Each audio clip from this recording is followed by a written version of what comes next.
So yeah, I was talking to God right earlier about I was talking to him about just like how like he wants our souls, right?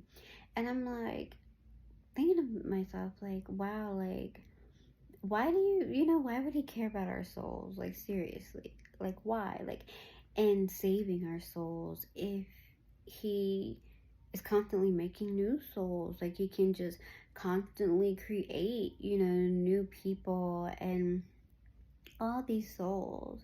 And then I started to think like how amazing it is though, like that God just wants us because he loves us. Like there's no strings attached, there's no catch. Like it's not like he's like, yeah, I want your soul to come to heaven because I need you to do this, I need you to do that. Like there's no strings attached. Right? Like he genuinely wants our souls because he loves us and wants to be with us.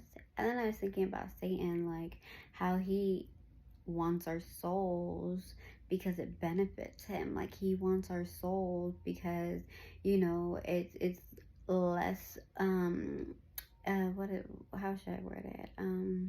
Like it's the more souls he gets, the less he has to burn, right? And so it's like he wants our souls so we can suffer with him, right? For eternity. Like he wants our souls because it benefits him, right? And because he's rebellious. So because he turned his back on God who loved him so much. And you guys, the way God explains Satan and how he put him together and using the best like rubies and all these things, like, and the fact that the Bible was made like after the fact and God was still talking highly, you guys, like God is really love. Like ain't no wrong in him, because I know people, if you do them dirty, they gonna dog you. But and God was still talking highly of him.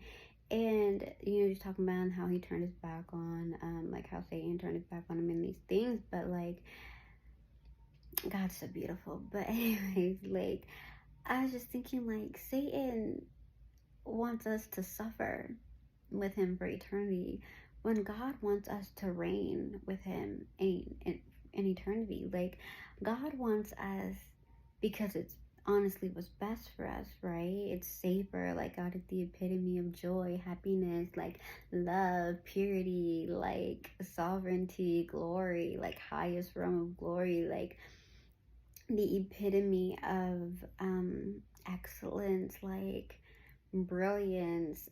I mean, we cannot dream of or think of all that's gonna come, when we go to heaven, those who gave their life to the Lord, right?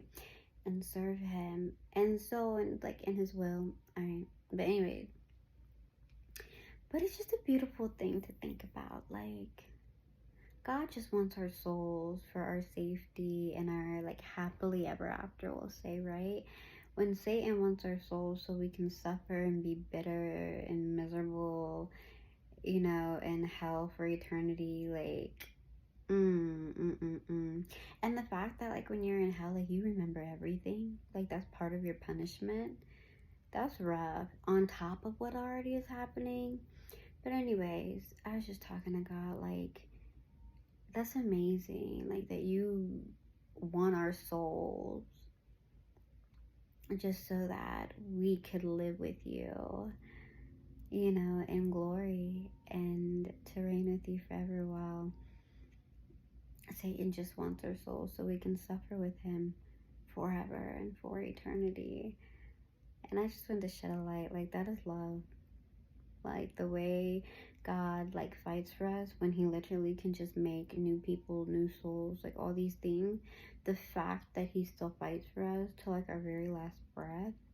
And I'm just gonna go ahead and add this in because this is my belief. I honestly believe that the reason God doesn't mention in the Bible like when the last days and while he says like Jesus doesn't know, angels, nobody knows, I honestly believe it's because he's waiting for that last person who he wants, the last person who he plans to save. I believe it's because he doesn't want to leave anybody behind, but because he literally will wait it out, right? Leave the 99 for the one.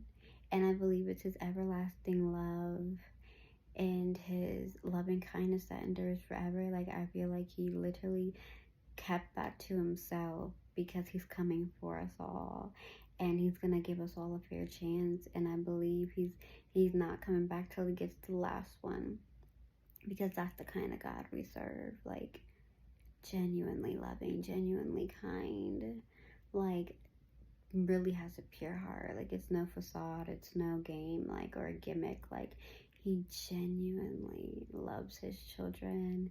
And that's just my beliefs, my thought, because the heart of the Father is serious business. Anyways, that's all I have for you guys, and that's all I wanted to say. All right, you guys, bye.